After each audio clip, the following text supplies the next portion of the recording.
يجري في قلب العبد أنه يحب ربه وأنه واثق بالله، ولربما سمع في ذكر أو خطبة أو جمعة حسن الظن بالله، فأحب أن يكون محسن الظن بالله. قد سمع قول الله في الحديث القدسي: أنا عند ظن عبدي بي فليظن بي ما شاء.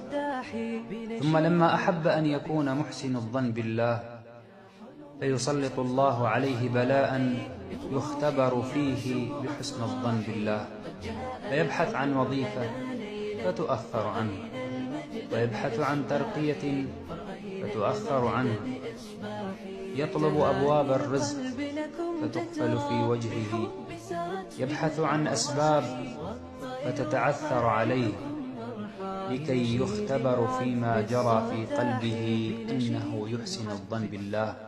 ما كان الله ليذر المؤمنين على ما أنتم عليه حتى يميز الخبيث من الطيب، وما كان الله ليطلعكم على الغيب، فأحسن الظن بالله.